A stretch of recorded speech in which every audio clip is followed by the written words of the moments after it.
Благодарам, председателке. Јас ќе бидам пократка во своето излагање и можеби ќе се повторувам во некои делови со претходните говорници.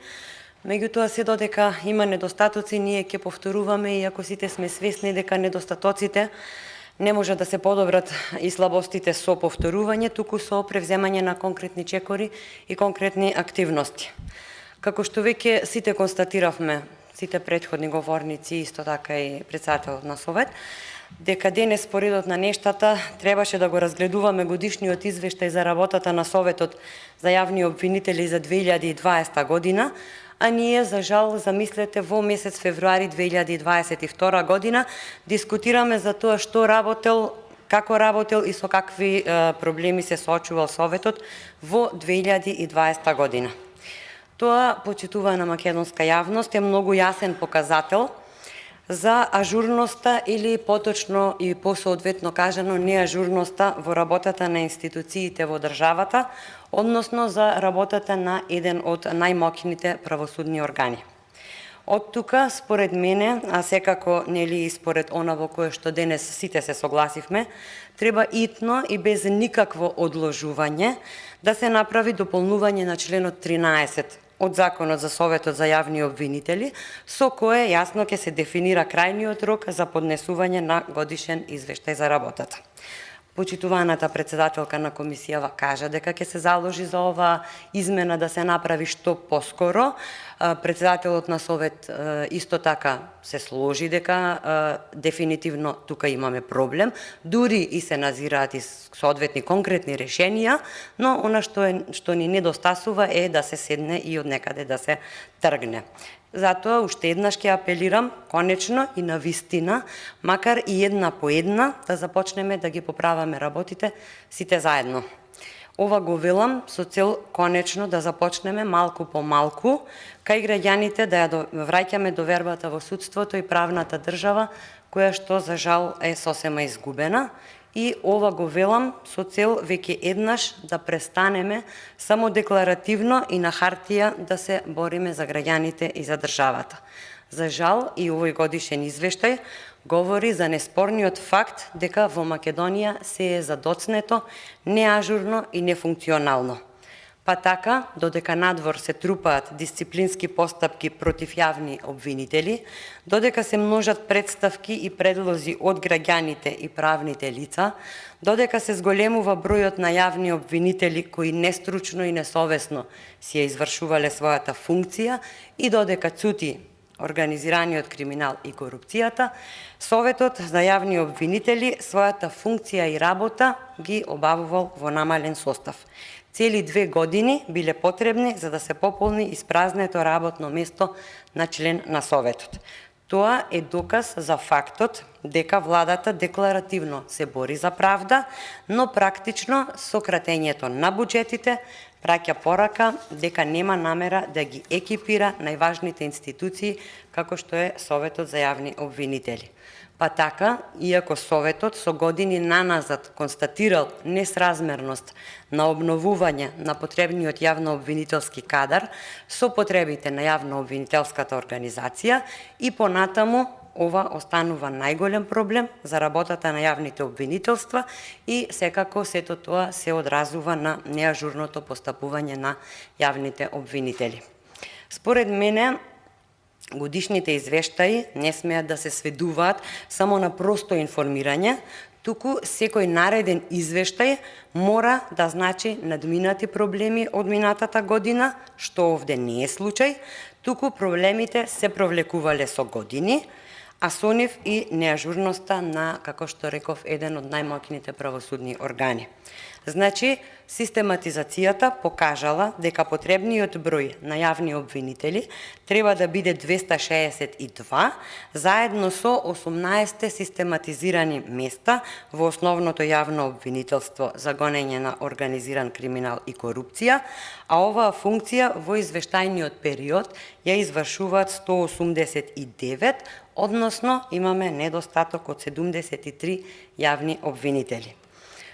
Тука, ако малку подразмислиме, можеби систематизацијата ни покажува и нешто сосема друго, односно, можеби систематизацијата Не може би, туку повеќе би рекла сигурно, дека систематизацијата не упатува во еден сосема поголем проблем, а тоа е растот на криминалот и новите форми на криминал, кои се јавуваат во Македонија, а обвинителството всушност успевало само да ги пополни местата на тие што оделе во пензија или биле разрешени.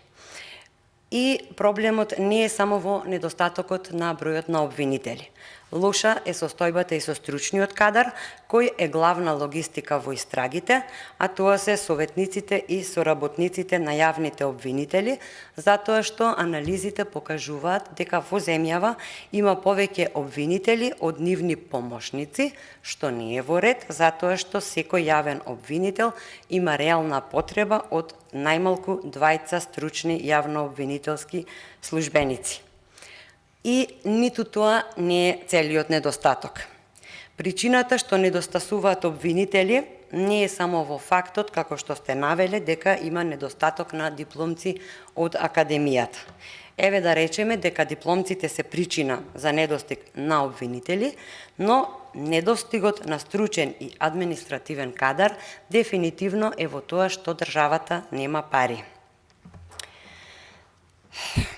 Државата од друга страна издвојува едно чудо пари за непотребни работи, но немало пари за Советот за јавни обвинители.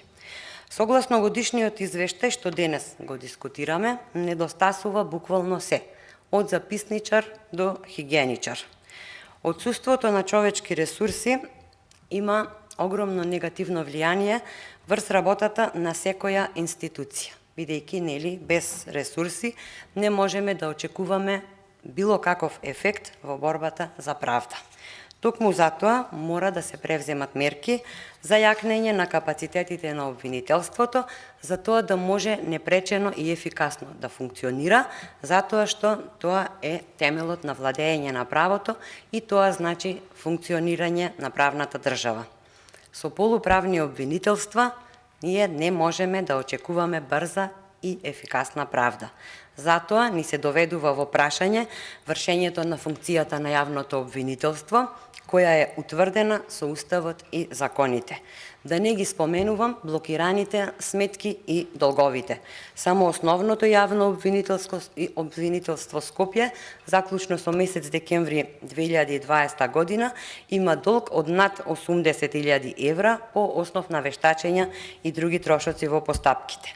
Најдобар показател за тоа дали јавното обвинителство на Македонија добива доволно пари е ако направиме споредба со другите држави. Ние сме на самото дно и со вложење, ќе речам, 5,8 евра по глава на жител во јавните обвинителства. Во Србија годишната инвестиција за оваа намена е 6,5 евра по жител, во Босна и Херцеговина 8,14 евра, во Словенија 10,26 евра, во Хрватска 11,78 евра, а Црна Гора издвојува дури 14,43 евра по глава на жител за домашните јавни обвинителства. Повторно ќе речам, кратењето на буџетите, недостатокот на вработени, на крај резултира со истраги кои ни траат со години, резултира со лоши резултати во борбата за правда и резултира со лоши резултати во борбата против криминалот и корупцијата. На крајот на денот, јавните обвинители се први и најповикани во име на општеството да ја овозможат и гарантираат ефикасноста на правниот систем. Сите имаме заедничка цел да го поттикнеме професионалното и непристрасно вршење на функцијата, која мора да биде ослободена од влијанија од надвор и раководена од јавниот интерес и вистината.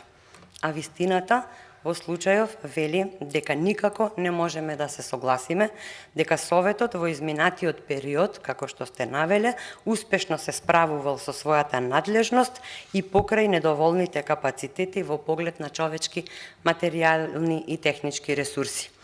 Токму затоа имаме јалова борба со криминалот и корупцијата, затоа имаме финансиски блокирани обвинителства, затоа имаме еден куп дисциплински постапки против јавни обвинители, затоа буџет, односно пари за Советот на јавни обвинители нема, ама имотите на јавните обвинители се во постојан пораст. Сосема за крај, со изготвувањето и доставувањето на годишниот извештај не се исполнува само законската обврска, туку се овозможува и основ за анализа на постојните состојби и идните потреби. Од тука, како заклучок, ќе наведам дека, за жал, ние и понатаму имаме само декларативни заложби за јакнење на правната држава и ако годишните извештаи и понатаму ни се само читанка, во која има безброј забелешки и проблеми по кои никој не постапува, ќе можеме и понатаму само да го сонуваме големиот сон за правна држава и владење на правото во Македонија. Ви благодарам.